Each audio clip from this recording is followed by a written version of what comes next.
Hello दोस्तों, कैसे आप लोग। कल मैंने लगाया सीजीएल का मेंस का मॉक और उसका स्कोर आ गया है और रैंक आ गया आज। और तो मेरा स्कोर रहा 294 और पिछले 3-4 मॉक से मेरा मेरा स्कोर इतना ही रह रहा है 290 294, इंक्रीज़ नहीं हो रहा। तो दोस्तों कोई मेरे को कोई सजेस्ट करना चाहता हो कुछ कि मैं कैसे अपने नंबर इंक्रीज़ कर सकता हूँ, तो कमेंट सेक्शन में आप सजेस्ट कर सकते हो। तो मैं आपको दिखाता हूँ कि मेरा कितना स्कोर रहा।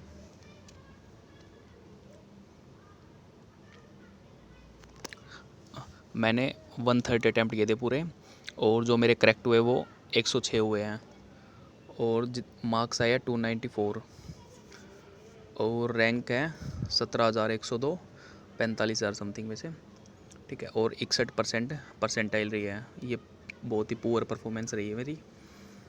और मैथमेटिक्स में 29 किए मैंने, जो सही हुए, मतलब किए तो मैंने 30 थे लेकिन 29 ठीक हुए मेरे।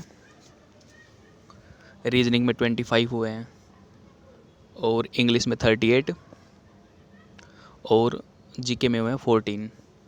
तो ये सेक्शन वाइज स्कोर देख सकते हो। मैथमेटिक्स में 86, रीजनिंग में 70 और इंग्लिश में 107, जनरल अवेयरनेस में 31। और कंप्यूटर तो क्वालिफाइंग हो ही जाएगा कंप्यूटर तो चलो मैं आपको दिखाता हूँ कि मेरा कहाँ गलती हुई है। ठीक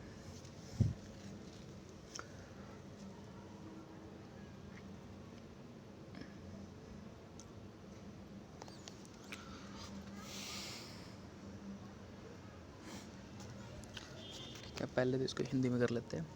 तो ये पहला क्वेश्चन था, 1 और 400 के बीच ऐसी कितनी संख्या है जो 3 से विभाजित है लेकिन 7 से नहीं है। तो ये क्वेश्चन मैंने कैसे किया कि पहले तो मैंने ये देख लिया कि 3 से कितनी डिविजिबल है 400 में से। तो 400 बटे 3 कर दिया था।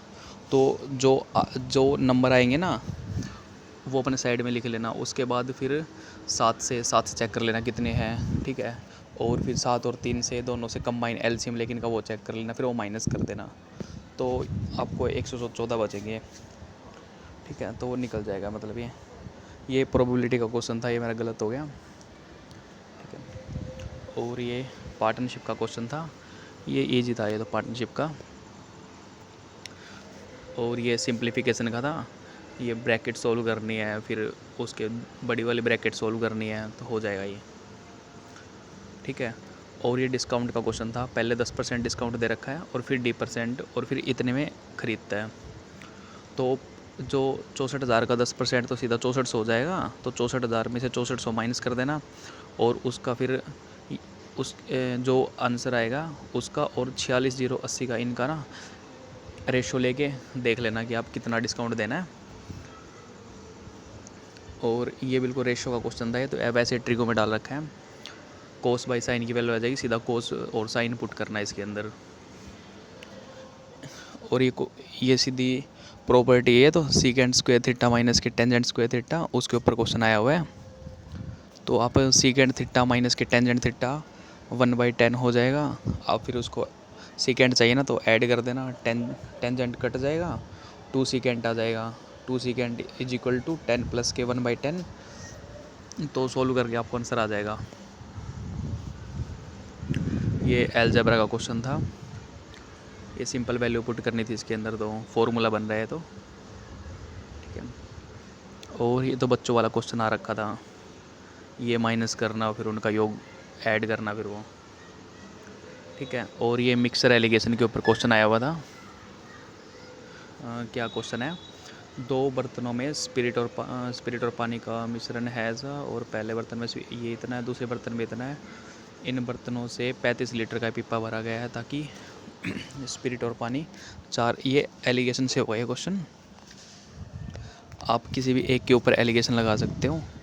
तो मैंने स्पिरिट के ऊपर लगा दिया था 8/11 और साइड में 5/6 और नीचे वाले में 4/5 करके फिर एलिगेशन से निकाल के रेशो निकल गया था।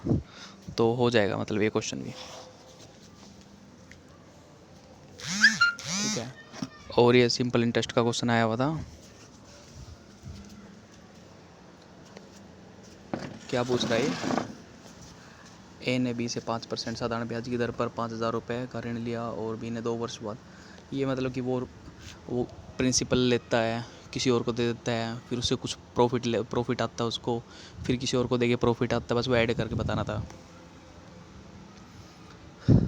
और ये क्वेश्चन था, ये जीपी का था। अगर आप ना दो दो सोल्व करोगे ना इसके अंदर, जैसे कि 5/4 माइनस के 3/4 है, तो ये आ जाएगा 2/4 यानी कि 1/2। ठीक है, प्लस नेक्स्ट वाला देखना, 5/8 माइनस के 3/8, ये सोल्व करोगे तो क्या आ जाएगा इसमें से 2/8 यानी कि 1/4 आ जाएगा। यानी कि जो इनका गैप आ रहा है वो जो मल्टीप्लाइंग फैक्टर आ रहा है वो आ रहा है 1/2। तो इसको आप ना इन्फिनिटी टर्म का जो फॉर्मूला होता है, फर्स्ट टर्म अपॉन 1 माइनस के मल्टीप्लाइंग फैक्टर, तो निकल जाएगा आपका। ठीक है, 162 और 32 का औसत अनुपात m, और 486 और इनका औसत, ये औसत नहीं है एक्चुअल में, ये वो है मीन प्रपोर्शन पूछ रखा है इसने। मैं सोचा पहले कि सिंपल एवरेज पूछ रखा होगा, लेकिन ये मीन प्रपोर्शन पूछ रखा था, तो आप रेशियो वाला फॉर्मूला लगा के निकाल सकते हो। 162 इंटू के 32 अंडर रूट में लेना है, और 486 और 150 ये भी अंडर रूट में लेना है। उस त्रिभुज की परित्रिज्या की लंबाई बताइए जिसकी भुजाई इतनी इतनी है। तो त्रिभुज की परित्रिज्या की लंबाई, तो ये 8, 15, 17 वाला वो बन रहा है ना, राइट एंगल ट्रेंगल। और राइट एंगल ट्रेंगल के अंदर परित्रिज्या क्या होती है, हाइपोटेनिस का हाफ। ठीक है, सीधा है। तो आयुषी द्वारा शिक्षा पर किए जाने वाला मासिक खर्च इतना है, उसकी बचत और उसका इतना है, यानी कि बिल्कुल सिंपल उसके ऊपर आया होता है, तो परसेंटेज के ऊपर तो निकाल लेना आप ये। ठीक है, और ये रेस का क्वेश्चन आया हुआ है। 1420 मीटर लंबी मीटर दौड़ में ए अंतिम बिंदु पर 50 सेकंड में पहुंचता है, बी अंतिम बिंदु पर 71 सेकंड में पहुंचता है। ये दोस्तों कैसे करना है, पहले तो ना एक आप ना बी की स्पीड निकाल लो। बी की स्पीड निकाल के उसको ना 50 सेकंड से मल्टीप्लाई कर दो, तो सीधा आपको डिस्टेंस आ जाएगा कितनी दूरी से हार जाता है वो। ठीक है, एक बेईमान दुकानदार वजन में 16% की धोखाधड़ी करता है, ये तो सिंपल है। ठीक है, 16% करता है, यानी कि 84/100, और 84 के ऊपर 16 का प्रॉफिट है। बहुलक बताना है, बहुलक का मतलब वही होता है ना जो सबसे ज़्यादा बार रिपीट हुआ है। तो इसके अंदर ना 10 सबसे ज़्यादा बार रिपीट हुआ था, 1 2 3 4 बार रिपीट हुआ 10, तो 10 बहुलक है इसका। एक घनाभ की माप दे रखी है 5 सेंटीमीटर, 1 सेंटीमीटर, 2 सेंटीमीटर, ऐसे 12 घनाभ धारिता करने वाले पात्र का आयतन बताना है। ठीक है, सिंपल आयतन निकल जाएगा इनका। तो 5, ये ऊपर वाले सीधे एल सी है, ये लेंथ ब्रेड्थ और हाइट मल्टीप्लाई हो जाएगी इंटू में 12, यानी कि 12 घनाभ का पूछ रखा है इसने, कंबाइन करके कितना आएगा। ठीक है, एक शंक्वाकार तंबू में 12 व्यक्तियों को समायोजित करना है, और प्रत्येक व्यक्ति के पास भूमि का 4 वर्ग मीटर जगह लेने सांस ले। ये सिंपल है, तो तंबू वाला क्वेश्चन आता है ना। तो इसमें आपको क्या करना होता है कि वॉल्यूम आ जाता है और हाइट निकालनी होती है। ठीक है, और इसमें हाइट ही निकालनी है, तो इसका जो वॉल्यूम आ जाएगा ये तंबू का 1/शंक्वाकार का क्या होता है 1/3 πr² h। ठीक है, इज इक्वल टू ये जितना दे रखा है वो आप सामने पुट कर देना, आपको निकल जाएगा। ठीक है, प्रिया 48 दिनों में एक काम पूरा करती है, और इनकी एफिशिएंसी दे रखी है, तो आपको टोटल टाइम निकालना पड़ेगा, नहीं टोटल टाइम नहीं, टोटल वर्क निकालना पड़ेगा। फिर उसके बाद जो पूछ रखा है वो आप निकाल लेना इजली, एफिशिएंसी दे रखी ना तो निकल जाएगा। ठीक है, इसका गुणक पूछ रखा था, यानी कि फैक्टर पूछ रखा था इसका, तो इसका फैक्टर ये ना 6m माइनस के 5, 6m प्लस के 5, ये हो जाएगा 36 का स्क्वेयर, 36m का स्क्वेयर माइनस के 5 का स्क्वेयर, यानी कि 25, और इनका फर्दर मल्टीप्लाई होगा तो ये आ जाएगा a minus B bracket a plus B वाला फॉर्मूला लगा इसके अंदर। 7 प्राकृत संख्याओं के वर्गों का औसत, तो मेरे को फॉर्मूला ध्यान नहीं था, मैंने मैनुअली ऐड करके निकाल दिया था इसका। तो और ये क्वेश्चन है सिमिलरिटी के ऊपर आया हुआ था, तो MNO का आपको परिमाप निकालना है, निकल जाएगा इजली, एक साइड निकालनी वो ऐड करनी फिर। समान त्रिज्या वाले r सेंटीमीटर वाले दो वृत्त एक दूसरे को x और y पर प्रतिच्छेद करते हैं। x y 20 दे रखा है, उन केंद्रों के बीच की दूरी इतनी है, तो r का मान बताना है। क्या कह रहा है कि समान त्रिज्या वाले r सेंटीमीटर वाले दो वृत्त एक दूसरे को x और y पर प्रतिच्छेद करते हैं, ठीक है, और x y दे रखा है 20, ठीक है, तो उनके केंद्रों के बीच की दूरी दे रखी है इसने, यानी कि जो उभयनिष्ठ रेखा हो जाएगी वो 10 हो जाएगी, हाफ कर देंगे ना उसको ऊपर वाले का, और मल्टीप्लाई करके r की वैल्यू निकल जाएगी। ये MDH वाले फॉर्मूले के ऊपर आया हुआ था, तो आपको simple M1D1H1 upon W1 is equal to M2D2H2 upon W2 करके निकालना था, ठीक है। और ये परसेंटेज के ऊपर क्वेश्चन था, इजी क्वेश्चन था ये भी। एक आयत की लंबाई चौड़ाई का रेशो दे रखा है, इसका परिमाप दे रखा है, तो ये तो सिंपल फार्मूला बेस था ये वाला क्वेश्चन तो, ठीक है। और इसके अंदर वैल्यू पुट करनी थी, cot 30 √3 आ जाएगा, sin 91 आ जाएगा, tan 60 आ जाएगा, √3, तो √3 से √3 कट जाएगा, तो इसका आंसर 1 आ जाएगा, sin 90 बच जाएगा बस। न्यूनतम वर्ग संख्या जो 9, 12 और 14 से विभाज्य है, तो न्यूनतम सबसे छोटी देखनी है, तो आपको क्या है कि पूरा चेक करने की ज़रूरत नहीं है, आप 3 का मल्टीपल देख लो, 4 का देख लो, जैसे कि 1771 है, ये 4 या 2 से डिविजिबल नहीं है, तो इसको हटाओ, ठीक है। और अब 3 से चेक कर लो, ये सेकंड वाला ऑप्शन में चेक करोगे ना, 6 4 10 7 17 18, ये डिविजिबल है 3 से। अगला देखो 7 5 12 12 3 15, ये भी डिविजिबल है, ठीक है। 6 4 10 7, ये तीनों 3 से डिविजिबल है, यानी 9 से भी है, तो आप 7 से चेक कर लो, और 7 से ये नीचे वाले डिविजिबल नहीं है, तो ये आंसर निकल जाएगा सीधा। अब रीजनिंग आ गई, तो रीजनिंग पे ये क्वेश्चन आया था पहले, ये मैथमेटिक्स वाला होता है, ठीक है, पुट करने होते हैं। तो मैं इसके अंदर पता क्या करता हूँ, ये तो वैसे ना प्लस माइनस वाला दे रखा था, वरना मैं मोस्टली क्या करता हूँ इसके अंदर डिवाइड वाला चेक करता हूँ कि कहाँ डिवाइड हो रहा है और कहाँ डिवाइड नहीं हो रहा। सबसे पहले मैं डिवाइड पे फोकस करता हूँ, लेकिन यहाँ पे डिवाइड नहीं था तो सिंपल किया, ठीक है। और ये कारण थे और कथन थे, प्रभाव थे, ये पता नहीं यार क्या, ठीक है। और सीटिंग अरेंजमेंट का था, ये मेरा हुआ नहीं, तो मैंने तुक्का लगा दिया था, गलत हो गया, ठीक है। और ये आपको कोई अर्थपूर्ण शब्द बनाना है, तो शायद से डिस्कवर बनेगा इसका, तो पहला ही ऑप्शन चेक कर रहा था मैं, तो पहले में सही बन गया था डिस्कवर, तो ठीक कर दिया मैंने, टिक करके आगे निकल गया, ठीक है। और इसके अंदर क्या हो रहा है, इसके अंदर हो रहा है मतलब जो स्क्वायर दे रखा है, स्क्वायर के सारे मतलब कोनों के ऊपर ये दे रखा ना, ये एक पे हार्ट की शेप है, एक पे स्क्वायर है, तो मतलब ये इनके अंदर बने हुए हैं, बस यही चेक करना था, ठीक है।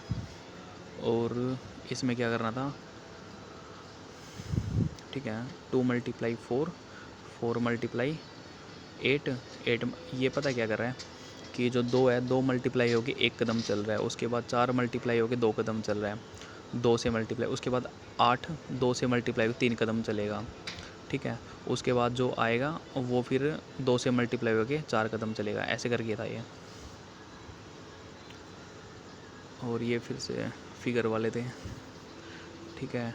डिफीट का पूछ रखा था, डिफीट का CHEHDS, ये -1 करने वाला था शायद से, हाँ -1 वाला ही था ये, तो ये हो जाएगा -1 करके सभी में से, ठीक है।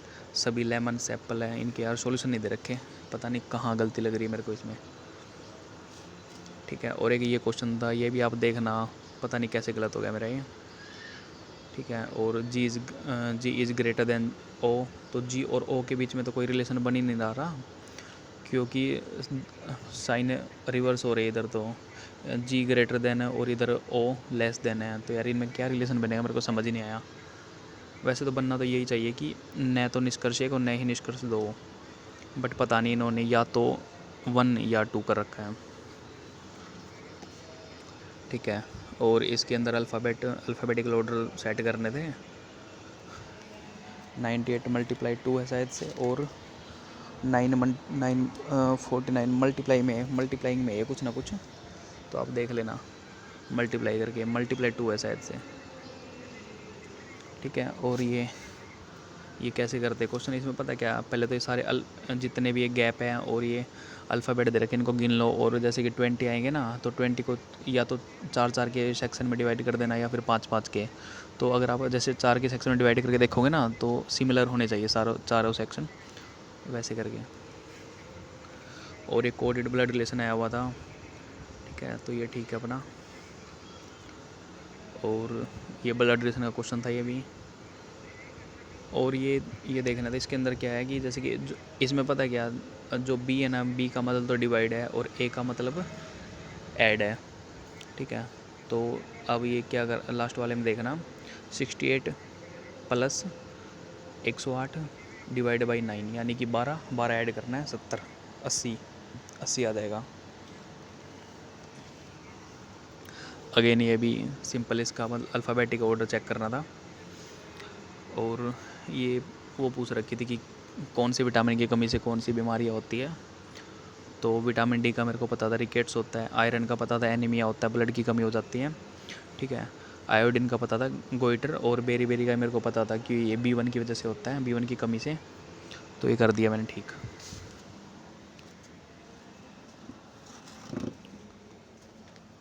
और ये मिक्स कोडिंग वाले गलत हो रहे हैं काफ़ी दिनों से। इसके अंदर क्या था, ये क्या कर रहा है कि 24 को ना 11 से मल्टीप्लाई करना है, और ऐसे ही 39 को भी 11 से मल्टीप्लाई करना है, तो आपका आ जाएगा आंसर। तो ऐसे ही चेक करना था इसमें।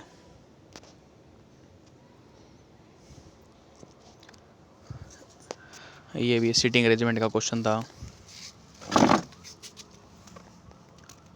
और ये भी एक और सीटिंग अरेंजमेंट का क्वेश्चन था, ये भी ठीक है।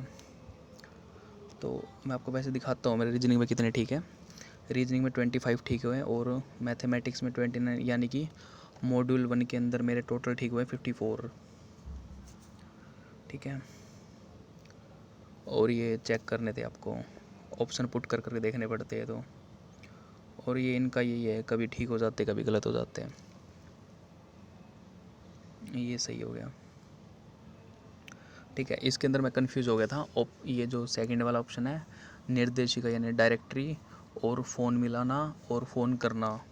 तो फिर मेरे को बाद में थोड़ा सा दिमाग लगाया कि पहले तो मिलाएंगे ना, चेक करेंगे कि हाँ भाई कौन सा नंबर मिलाना है, उसके बाद फ़ोन करेंगे, ठीक है। तो ये क्यूब करके निकालना था, 14 का क्यूब है ये, और ऐसे 17 का क्यूब आ जाएगा, ठीक है। और ये 22 वाला क्वेश्चन, ये सबसे ईजी होता है, ठीक है। अब आगे इंग्लिश, तो इंग्लिश में चेक करते हैं। मेरे इंग्लिश में वैसे ठीक हुए हैं 38 45 में से। तो ये चेक करते हैं कि इसमें वन वर्ड सब्स्टिट्यूशन है ये, so extraordinary to be express in words, यानी कि जो बातों में बयान नहीं कर सकते, इन इफेबल होता है ये, ठीक है। और ये रिपोर्टेड स्पीच में बतानी तो मैं इसमें थोड़ा सा कंफ्यूज हो गया था। ये लास्ट में ना, the chauffeur made away with the car, और इसमें the chauffeur had made away with the car, इसमें थोड़ा सा कन्फ्यूज़न हो गई थी, तो कन्फ्यूज़न के चक्कर में गलती हो गई है, ठीक है। और ये कॉम्प्रिहेंशन सेक्शन है, Asia is the dash and most diverse continent in the world, ठीक है। तो अगर एशिया इज़ द आया पहले, तो द से पहले, द के बाद क्या आएगा कि सुपरलेटिव डिग्री आएगी, और वैसे भी एंड के बाद सुपरलेटिव डिग्री है, तो एंड से पहले भी सुपरलेटिव डिग्री आएगी। तो ऑप्शन में एक ही था, लार्जेस्ट, ठीक है। और नीचे नीचे चलते हैं, it also has a rich and varied dash with many different languages, यानी कि डिफरेंस यानी कि डाइवर्सिटी की बात कर रहा है ये, मतलब यही सेंस आ रही है कि इसमें बहुत तरह तरह के लोग रहते हैं, बहुत भाषाएं बोलते हैं, ऐसा कुछ करके, ठीक है। और इसमें आइडेंटिटीज़ आ जाएगा, ये each reason has its own dash and characteristics, यानी आइडेंटिटीज़ आ जाएगा इसमें। आप पढ़ोगे तो इजली हो जाएगी, आसान था ये वाला। तो अपने एशिया के ऊपर आया हुआ था, Asia is also known for its dash achievement in science. मैं इसमें थोड़ा कन्फ्यूज़ हो गया था, मैं सोच रहा था कि इसमें ऑब्सोलीट आएगा, मॉडर्न आएगा, या फिर फ्यूचर आएगा। तो फिर मैंने ऐसे सोचता रहा, फिर मेरे को पता चला कि ऑब्सोलीट तो मतलब कि आउटडेटेड को बोलते हैं। तो फिर आउटडेटेड अप्रोच की वजह से कौन सी चीज़ फेमस रहती है, तो इसको मैंने स्किप कर दिया, मैं चल छोड़ इसको। फ्यूचर अचीवमेंट यानी कि जिस अगर कुछ अचीव ही नहीं किया तो फ्यूचर अचीवमेंट कैसी होगी उसकी, तो इसलिए मैंने मॉडर्न कर दिया इसका। लेटर का कोई तुक ही नहीं बन रहा था इसमें। ठीक है, स्पेलिंग देखनी थी आपको, तो क्रेडेंस की स्पेलिंग तो मेरे को पता नहीं थी। एक्सक्लूसिव मेरे को पता सही है, बिलीव का सही सही था और बिलीव सही था, तो ऐसे करके ऑप्शन एलिमिनेट करके नहीं कर दिया था ये। ठीक है, और इसमें आप देखना दोस्तों एक क्या गलती हो रखी है इसमें। मुंडेन का मतलब ये होता है ना साधारण यानी सिंपल टाइप होता है, और बैनल का मतलब भी तुच्छ होता है, जो मतलब कॉमन हो, तुच्छ हो। और इंजीनियस भी साधारण सिंपल भोला यही होता है। पता नहीं कैसे गलत हो गया, ये ऑप्शन ही बहुत पास पास थे तो डिफ्रेंशिएट कर नहीं पाया मैं। ठीक है, और ये अगला एक कॉम्प्रिहेंशन आ गया, तो ये तो पहला ही गलत हो गया था इसमें। ठीक है, और इसमें 2 गलत हो गए इसके अंदर मेरे। ठीक है, और ये PQRS है, ये ठीक है मेरा।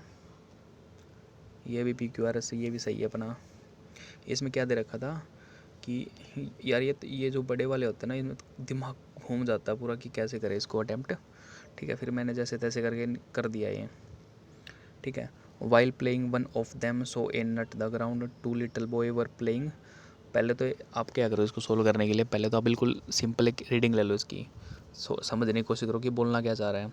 ठीक है, फिर आपको थोड़ा समझ आएगा कि 2 लिटिल बॉयज़ की बात हो रही है। 2 little boys were playing together. ठीक है, while playing one of them saw a nut on the ground, ये तो बिल्कुल लाइन बन रही है सही।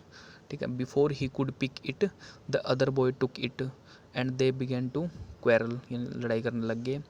Just then a tall boy came that way, यानी कि 2 बच्चे खेल रहे थे, उनको किसी को एक नट्स दिखा, वो एक उठाने की कोशिश कर रहा था, उस किसी दूसरे ने उठा लिया, फिर वो लड़ने लगे कि अरे ये तो मेरी है मेरी है। फिर एक तीसरा बच्चा आया, उनको थप्पड़ मार के चल मेरे को दे रहे, तो ऐसे करके ले गया। ठीक है, और इसमें भी ऐसे सेंस बना के किया था मैंने। ठीक है, इट हैज़ बेनिफिटेड, जैसे कि इसमें ये कह रहा है ना इट हैज़, पहले में इट हैज़ बेनिफिटेड, यानी कि यहाँ पे कोई प्रोनाउन यूज हुआ है, यानी इसका मतलब ये ए पे नहीं आ सकता, स्टार्टिंग में नहीं आ सकता। तो ऐसे करके जब जो डी वाला था इस ये मेरे को वो लग रहा था कि सब्जेक्ट है ये। Organ transplantation is an impressive achievement of modern medicine. ठीक है, और it has brought hope to millions of patients suffering from fatal organs, तो आप इसको लाइन ऐड करके हो जाएगा ये। ठीक है, the pilot said that the plane took off at 5 evening, direct में बताना है, यानी कि टुक ऑफ आया यानी सिंपल में आएगा। अगर ये क्या कह रहा है कि डायरेक्ट इनडायरेक्ट स्पीच में क्या है, वर्ब की सेकंड फॉर्म आई है, तो डायरेक्ट में सिंपल प्रेजेंट आएगा, तो सिंपल प्रेजेंट एक में ही था। ऑप्शन ए में टुक ऑफ था, ये नहीं हो सकता था। ठीक है, ऑप्शन सी में विल था, फ्यूचर में जा रहा है, ये भी नहीं हो सकता। और ये डी में हैज़ टेकन था, तो ऑप्शन बी सीधा सीधा बन रहा था इसका। ठीक है, इसमें स्पेलिंग चेक करनी, स्पेलिंग थी ना, नहीं सिनोनिम देखना था इसमें कि कौन सा सिनोनिम है। तो मिटिगेट भी कम करना, यानी दर्द कम करना, किसी की टेंशन कम करना। और एले का मतलब ये होता है शांत करना किसी को।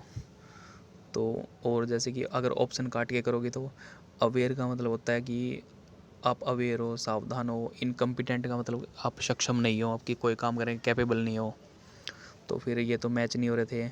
रिस्क और डिसीजन ये भी मैच नहीं हो रहे थे। हैंडलिंग और एंश्योरिंग, हैंडल करना और किसी हैंडल करना यानी किसी चीज़ को टैकल करना, एंश्योर का मतलब निश्चित करना, तो ये भी नहीं बन रहा था, तो ऑप्शन डी। ठीक है, तो इसमें स्पेलिंग एरर, ऐसा वर्ड जिसके अंदर स्पेलिंग नहीं है, ऐसा सेंटेंस। तो पहले में किस चीज़ की एरर थी, दे रिटर्न। फर्स्ट के अंदर देखो लास्ट में जो रिटर्न आया है इसकी स्पेलिंग गलत है, NED आएगा लास्ट में, तो ये गलत हो गया।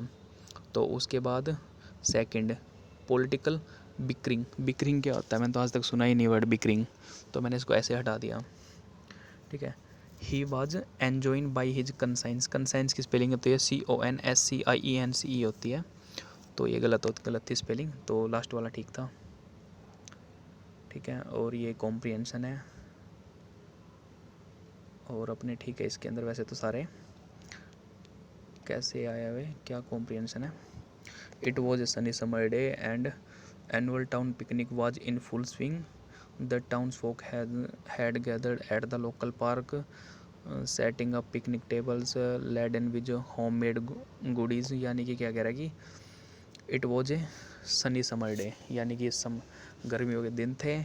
Annual town picnic was in full swing, यानी पूरे मूड में थे सभी। And town folk had gathered at the local park, सभी पार्क में इकट्ठा हुए। And setting up picnic tables और लेडन विद होममेड गुडीज़, यानी कि लेडन का मतलब होता है लदे हुए, यानी बहुत सारी चीज़ें थी खाने पीने की उधर। ठीक है। Children played tag and families lounged on colourful blankets enjoyed the warm breeze, यानी कि ब्रीज होता है मंद मंद हवा को बोलते हैं ब्रीज। ठीक है। तो ऐसे लेटे हुए थे उधर सभी, मतलब पार्टी कर रहे थे, कोई ब्लैंकेट बिछा के ऐसे कर रहे थे पार्टी। ठीक है। The highlight of picnic was the much anticipated pi eating contest, यानी कि उनका मतलब जो मेन टॉपिक होता है उधर का, मतलब ये कंटेस्ट करते, यानी कि ऐसे करते कि प्रतियोगिता करते कि आपस में कि कौन सबसे ज़्यादा पाई खा सकता है। ठीक है। It was site to be hold, ठीक है, with contestant of all ages, यानी किसी भी एज के बंदे हो, eager to prove their mettle in devouring pies as quickly as possible, यानी कौन कितनी जल्दी खा सकता है। ठीक है। The rules were simple, no hands allowed and the one who finished their pie first would be crown the pie eating champion, यानी कि जो पहले खाएगा वो पाई ईटिंग चैम्पियन बन जाएगा। ठीक है। उसके बाद क्या बोल रहे हैं, the crowd cheered and countdown began 3 2 1 go shouted the referee भी था बताओ वहाँ पे। And the contest was under way, the contestant buried their faces in their pies. दोस्तों ये आपको ना पढ़ना तो पूरा पड़ेगा, एक बार आप बिना पढ़े कर नहीं सकते अटैम्प्ट इसको। तो इसमें अंडर वे तक पहुँच गए। The contestant buried their faces in their pies creating a spectacle of messy and the comical eating, यानी पागलों की तरह खाए जा रहे ऐसे। ठीक है। Crumbs and whipped cream flew in every direction. Uncle Joe in his enthusiasm, जो अंकल जो थे पूरी फुर्ती में थे, mistakenly took a bite of his own nose, यानी क्या किया उसने खुद की नाक को ही बाइट कर लिया। ठीक है। इंस्टेड ऑफ पाई, यानी पाई खाने के बजाय खुद की नाक को बाइट कर लिया, इतने पागल हो रखे थे। ठीक है। Cause is uproars laughters from on lookers, his face was a Picasso of cherry filling and whipped cream, पूरा मुंह क्रीम का भरा हुआ, पाई का भरा हुआ। As the second tickled away, ठीक है, it became second tickled second round. ठीक है। It became clear that uncle Joe was neck and neck with a determinant, यानी टीनेजर, यानी कि जो सेकंड राउंड के बाद क्या है, जो अंकल जो है और एक टीनेजर है जो उनके साथ compete कर रहा है, उनमें पूरी प्रतिस्पर्धा चल रही थी। द क्राउड चीयर्ड, जो भीड़ थी वो उनको ऐसे चीयर कर रही थी कि खाओ खाओ। Reach the fever pitch in final heroic effort uncle Joe manage to shovel the last bits of pie in his mouth, यानी कि लास्ट में क्या हुआ, अंकल जो ने उसको बाइट कर लिया, जो पाई थी आखिरी पाई थी वो खा ली। ठीक है। तो चैम्पियन अंकल जो बन गई। Uncle Joe was crowned the pie eating champion to thunderous applause, यानी कि पूरे तालियों के साथ उनकी वाहवाही की। ठीक है। With a belly full of cherry pie and goofy grin on his face, यानी बहुत खुश नज़र आ रहे थे। He accepted his prize a giant pie shaped trophy, यानी एक ट्रॉफी में मिली उसको, जाइंट पाई शेप्ड की ट्रॉफी थी, पाई खाने की चीज़ होती है ना उसके शेप की ट्रॉफी थी। And that made the whole park burst into laughter, सभी खुश हो रखे थे। यानी कि इस कॉम्प्रिहेंशन की थीम क्या थी, इसमें क्या कह रहे हैं कि एक पार्क, एक कॉलोनी के लोग हैं, उसमें एनुअल फंक्शन होता है, एनुअल टाउन पिकनिक होता है। उसमें सभी अब आसपास के लोग, नेबर सभी इकट्ठा होते हैं और अपने घर से ना खाने की चीज़ें लाते हैं, वहाँ पे मस्ती करते हैं। और वहाँ पे कोई पाई कंपटीशन होता है कुछ खाने का, जो ज़्यादा खाएगा वो जीत जाएगा। ठीक है। और अंकल जो और एक कोई टीनेजर की बात कर रहे हैं, नाम नहीं लिया उसका, और उनके बीच में कंपटीशन है। तो फिर जैसे तैसे मतलब कि कभी कौन हार रहा कभी कौन जीत रहा, तो जैसे तैसे करके अंकल जो जीत जाते हैं और उनको पाई ईटिंग चैम्पियन बना दिया जाता है। ठीक है। तो अब इसके क्वेश्चन देखते हैं। नोट ट्रू, यानी कि कौन सी गलत है। तो पहला ऑप्शन था the town annual picnic was a dull and quiet affair, ये कह रहा है कि एनुअल पिकनिक था वो टाउन का वो डल था, यानी क्वाइट अफेयर, यानी कि क्या कह रहा है कि अच्छा नहीं था, मतलब नीरस था, मतलब पॉजिटिव नहीं था, यही गलत है। ठीक है, तो ऑप्शन ए ठीक हो जाएगा इसमें, और बाकी सारे ऑप्शन सही हैं, पढ़ सकते हो आप। सेकंड ऑप्शन क्या है, children play tag and families enjoy the warm breeze during the picnic, सही है। Uncle Joe accepted his prize a giant pie shaped trophy with a goofy smile on his face, ये भी सही है। Option D क्या है, the pie eating contest had a countdown from 3 before it 1 2 3 कर रहे थे ना, 2 3 1 गो ऐसे, ठीक है। और टोन कैसी थी, जोवियल थी, खुशी वाली थी, ठीक है। सार्क ह्यूमनिस्टिक होती है, दयालु होती है, जोवियल खुशी वाली, एथिकल नैतिकता वाली, और सार्कास्टिक व्यंग्यात्मक, तो जोवियल थी, खुशी वाली थी, ठीक है। और ये क्या कह रहा है, uncle Joe was crowned in the pie eating champion to thunder applause, the thunders, thunders का मतलब कि जो बहुत ज़्यादा शोर शराबा, और जो ये सोनरस होता है, आपने एक वर्ड सुना होगा सोनार, तो वो भी साउंड से रिलेटेड होता है, तो ऐसे करके मैंने इसको ठीक किया है, ठीक है। और तो सारे tasteless, simple, soft, simple soft ये तो सेम थे, तो ये तो हट ही जाएंगे ऑप्शन से, ठीक है। राइट एंड अनप्लेजेंट साउंड, तो रेपेसियस लालची होता है, ऑप्शन बी काट दिया मैंने। फेरोसियस उग्र होता है, और वेनामोस क्या होता है, ये मेरे को ध्यान नहीं था वेनामोस क्या होता है, तो मैंने रिक्वेस्ट कर दिया था इसका, ठीक है। ऑफ एंड रनिंग, यानी कि ये तो ईडियम फ्रेज है, यानी कि मेक गुड प्रोग्रेस। ऑफ यानी कि ये मान लो कि आप पहले कोई काम बंद था और फिर उसके बाद स्टार्ट हो गया रनिंग, यानी कि मेकिंग गुड प्रोग्रेस, ठीक है। और ये ईडीएम आई हुई थी, ये मेरे को सच्ची में पहली बार देखी थी मैंने EDM. This is the best and the most valuable thing for India, यानी कि बेस्ट है और मोस्ट वैल्यूएबल थिंग है, तो मैंने ऑप्शन पढ़े, जोकर इन द पैक, यानी कि जोकर तो इन द पैक यानी ताश की गड्डी में तो 4 जोकर होते हैं, ये तो कुछ खास नहीं लगा, ठीक है। जिगरी पोकरी मेरे को पता नहीं था, जैकल हाइड ये भी नहीं पता था, तो जिवल ऑफ द क्राउन, यानी कि कुछ क्राउन की कोई ज्वेलरी की बात हो रही, तो मेरे को लगा कि हाँ ये हो सकता है, यानी कि किसी ताज के ऊपर ज्वेलरी यानी इंपॉर्टेंट ही होगी, ठीक है। एनीहिलेट की स्पेलिंग ANNIHILET होती है, तो ये कर दिया था मैंने, इनकरेक्ट स्पेलिंग बतानी थी, हो गया था ठीक, ठीक है। ये राइट का होमोफोन बताना था, तो मेरे को पता नहीं था कैसे करते हैं क्वेश्चन, पहली बार ही देखा था मैंने, तो ये गलत हो गया, ठीक है। If you are going to mall can I come too, यानी टू का मतलब आपके साथ मैं भी आ सकता हूँ क्या, ठीक है। और ये क्या है, फिल इन द ब्लैंक्स है, एंड हैज ए प्रोक्लिविटी का मेरे को मतलब नहीं पता था, तो इस चक्कर में गलत हो गया। लूसिड का पता था, सरिल का पता, हेटेड का पता था, तो गलत हो गया। ए लिटिल डैश में ब्रीड ग्रेट मिसचीफ, यानी कि नेगलेक्ट कर देते हैं, अगर किसी चीज़ को आप नेगलेक्ट करोगे तो वो बहुत बड़ी प्रॉब्लम खड़ी कर सकती है। इसमें क्या पैसिव वॉइस बताना था, यानी कि शुड नॉट बी किसका बताना था, you should not cross the speed limit in passive बताना था ये, तो शुड नॉट है तो शुड नॉट बी आएगा, तो शुड नॉट बी तो तीनों में है, ठीक है। The speed limit should not be crossed by you, ठीक है। ऑप्शन काट के कर सकते हो, बाई मी तो नहीं हो सकता ना, फर्स्ट ऑप्शन है बाई मी नहीं हो सकता। सेकंड ऑप्शन में the speed limit shall not be, shall है तो ये तो चेंज होएगा ना, तो ये चेंज नहीं कर रखा इन्होंने, तो ऐसे करके हो जाएगा, आप ऑप्शन काट के कर सकते हो, ठीक है। The grocery store priorities selling dash items before they spoil, यानी कि ऊपर देखो एंटोनिम पूछ रखा है ड्यूरेबल का, ड्यूरेबल क्या होता है, लॉन्ग लास्टिंग चीज़ें होती है जो लंबे समय तक चले, और पेरिशेबल होता है, पेरिशेबल वो होता है जो जल्दी जैसे कि आप रुपए पेरिशेबल नहीं है, क्योंकि रुपए चाहे कितने सड़ गल जाए लेकिन उनकी वैल्यू ख़त्म नहीं होती। और वैसे ही अगर आप कोई फ्रूट ले लो, जैसे कि आप एप्पल ले लो, अगर वो ख़राब हो जाएगा, सड़ जाएगा, तो उसकी कोई वैल्यू नहीं रहेगी, तो पेरिशेबल चीज़ें उनको बोलते हैं जो ख़राब हो जाती हैं, जल्दी समय में ख़राब हो जाती है, सड़ गल जाती है उनको, ठीक है। तो इसमें बताना था कौन सा एक्टिव में है, जैसे कि एक्टिव में बताना था, तो इज बीइंग सोल्ड पहले में, तो यानी कि वर्ब की थर्ड फॉर्म आई है, तो नहीं हो सकता, ठीक है। बी इज बीइंग सोल्ड है ना, यानी, और सेकंड में बाई होम है, यानी ये तो ऑब्जेक्ट आया हुआ है पहले, ये भी नहीं हो सकता, ठीक है। ऑप्शन डी में वाज आया हुआ है पहले, ये भी नहीं हो सकता, तो ऑप्शन सी था हु यानी पूछ रहा है, यानी कि पैसिव में नहीं है, पैसिव में नहीं है तो यानी एक्टिव में है ना, ठीक है। I don't have a special dash that will dramatically change your life, simple देखोगे तो रूटीन ठीक हो जाएगा आपका, और कुछ अलग अलग ही नहीं रहा इसमें तो, ठीक है। और ये अगेन एक कॉम्प्रिहेंशन था, ठीक है। और इसमें भी अपने चारों ठीक है।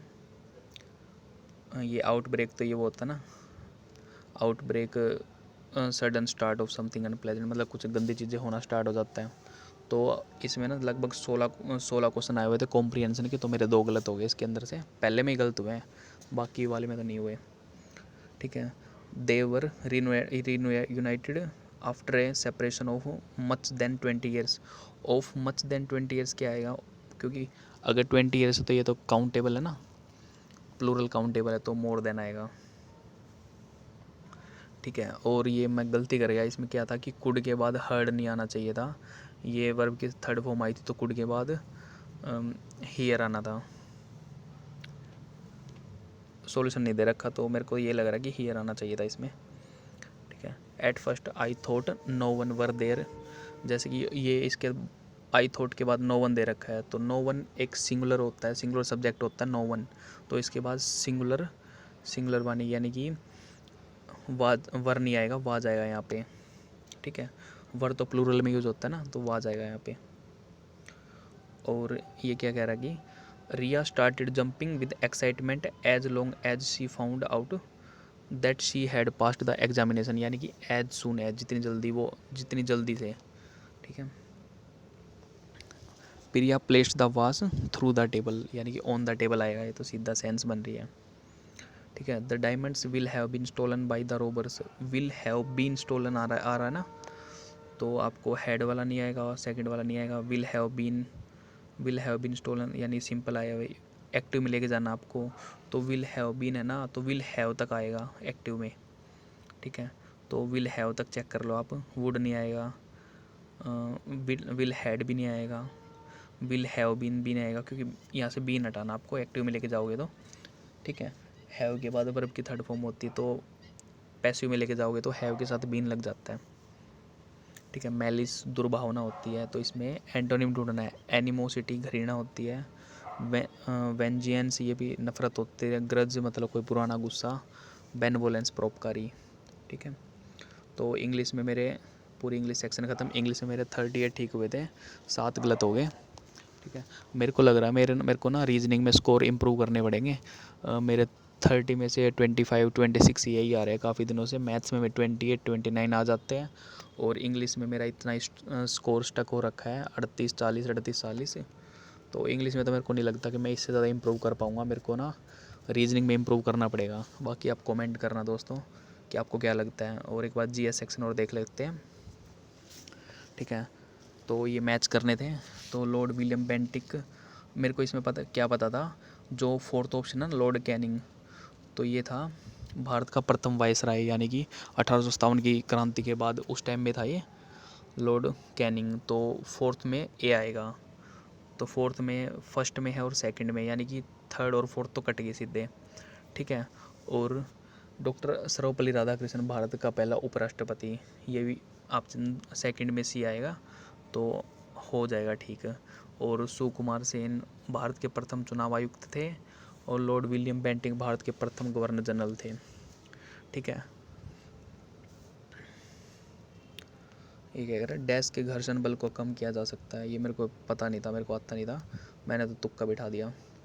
Total force of friction can be reduced, ठीक है, देख लो किसी को साइंस आती हो तो, ठीक है। ये करंट का क्वेश्चन था, मेरे को नहीं पता था, करंट पढ़ी नहीं थी मैंने, आज से कल से पढ़ना स्टार्ट करूँगा मैं करंट को, ठीक है। 1576 की लड़ाई हल्दी घाटी की किसके बीच में हुई थी, अकबर और महाराणा प्रताप के बीच में हुई थी ना,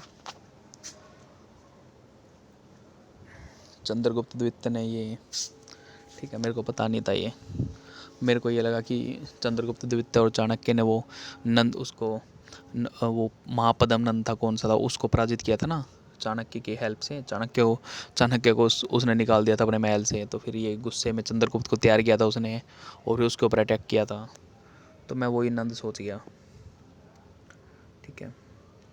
और ये भी एक करंट का क्वेश्चन आया हुआ था, ठीक है। और ये क्या कह रहा है, सापेक्षता का सिद्धांत, यानी कि थ्योरी ऑफ रिलेटिविटी, ये मेरे को पता नहीं कहीं मैंने पढ़ा हुआ था कि आइंस्टाइन की थ्योरी थी ये, ठीक है। शायद से ना अपने पहले लास्ट सेकंड मॉक में था ये, कि जो आइंस्टाइन नहीं था कि वो दुखी हो जाता है वहाँ पे जापान पे एटम बम गिरा देते हैं, तो उसमें था शायद से। वहाँ मेरे को पढ़ा हुआ थोड़ा याद आ रहा था, उसका कोई ये थी थ्योरी थी, उसके ऊपर ही बम गिरा था ऐसा कुछ। ठीक है, और ये भी नहीं पता था। ठीक है, और ये मेरे को पता था कि बाइंड फोर्स होती है। क्या बोल रहा है कि what causes an object to float और सिंक इन फ्लूइड, तो बाइंड फोर्स होती है जो अपवर्ड फोर्स लगती है पानी में से वो।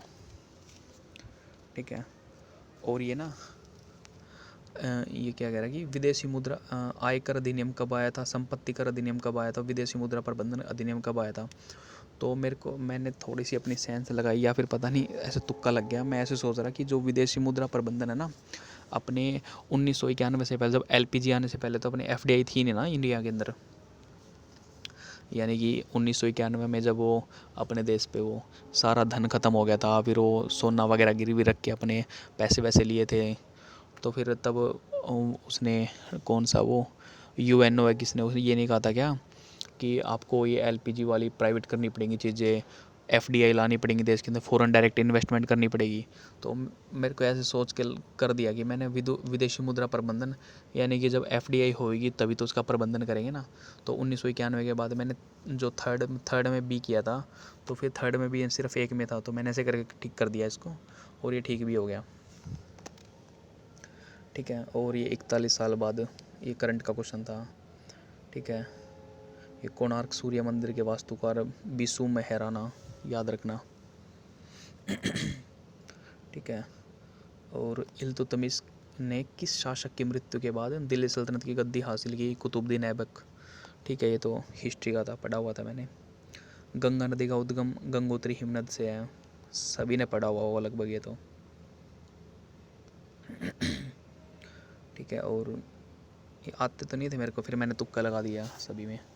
और ये पॉलिटी का क्वेश्चन था, क्या है कि अनुच्छेद भाषण, यानी कि क्या ये फ्रीडम ऑफ स्पीच आर्टिकल 19 के अंदर है, और 21 में क्या है, जीवन की स्वतंत्रता कुछ ऐसा है, और 25 में धर्म की स्वतंत्रता है, 28 के अंदर जो वो है ना, ये धर्म की है, धर्म के ऊपर ही है। ठीक है, और ये 3 संयंत्र लगे थे राउरकेला में, भिलाई में, दुर्गापुर में, और ये किस किस देश की हेल्प से लगे थे। तो मेरे को इतना लग रहा था कि जो दुर्गापुर है ये जर्मनी की हेल्प से लगा है। ठीक है, जो दुर्गापुर है ये जर्मनी ब्रिटेन की हेल्प से लगा है। ठीक है, तो एक ही पता था मेरे को कि, तो मैंने ये करके ठीक कर दिया था ये। और क्योंकि आप इसमें कोई ट्रिक भी बना सकते हो, जैसे कि पहले के अंदर भी है राउरकेला, बना लेना, आप देख लेना। ये मेरे को नहीं पता था, मैंने तुक्का में लगा दिया था इसका, ऐसे ही करके देख रहा, 10 + 8 -5 कर दिया, फिर 10 + 5 -8 कर दिए, ऐसे करके तो 13 आ रहा था आंसर, तो मैंने टिक कर दिया। ठीक है, और ये गलत हो गया। ये किसको मिला, वहीदा रहमान को। ठीक है, Dada Saheb Phalke life time achievement award. ठीक है, रहमान। मैसूर के निकट प्रसिद्ध द्वीप श्रीरंगपट्टनम, मेरे को एक्चुअल में नहीं पता था, बस ये पता था कि कर्नाटक और वो कौन सा स्टेट है उसके लगता, उसमें जो कावेरी रिवर डिस्प्यूट चल रहा ना, तो फिर कावेरी, इस चक्कर में मैंने कावेरी टिक कर दिया था। ठीक है, ये भी तुक्का लगाया था मैंने। ठीक है, और ये पता नहीं कहाँ से क्वेश्चन उठा के पूछ लिया इन्होंने, इतना पुराना। ठीक है, लेजर में उद्दीपन की प्रक्रिया, इंग्लिश में करके किया शायद से मैंने। एमिशन ऑफ कोहेरेंट फोटोन्स, यानी कि लेजरिंग होती है ना, लेजरिंग में क्या यूज़ होता है, तो इसमें emission of coherent photons use होते हैं। ठीक है, कहीं पढ़ा हुआ था, याद आ गया था। ठीक है, और ये कंप्यूटर के है, तो कंप्यूटर में मेरे ठीक जीके में मेरे ठीक कितने हुए हैं, जीके में मेरे 14 ठीक हुए हैं 11 में से। तो जीके में तो इतने ठीक होते हैं यार, 14 भी सही हो गए मेरे। ठीक है, इंग्लिश में 38 थे, और लॉजिकल रीजनिंग के अंदर 25, और मैथ्स में 29। तो मेरे को लग रहा है कि 1-2 क्वेश्चन अगर मैं करंट पढ़ लूँगा तो जीएस में इम्प्रूव हो जाएंगे, 15-16 तक आ जाएंगे, और इंग्लिश में 40 तक लेके आने पड़ेंगे, और रीजनिंग के अंदर 2-3 क्वेश्चन और ज़्यादा ठीक करने पड़ेंगे, तब जाके 300 क्रॉस होएंगे। तो दोस्तों मिलते हैं नेक्स्ट मॉक में। अगर आपको कोई क्वेरी है इनसे मॉक से रिलेटेड, तो आप कमेंट करना। और अगर कोई मेरे को कुछ सजेस्ट करना चाहे कि मैं कैसे अपना स्कोर इम्प्रूव करूँ, तो कोई सजेशन भी दे सकता है मेरे को। तो चलो दोस्तों, मिलते हैं नेक्स्ट मॉक के साथ। Bye bye, take care.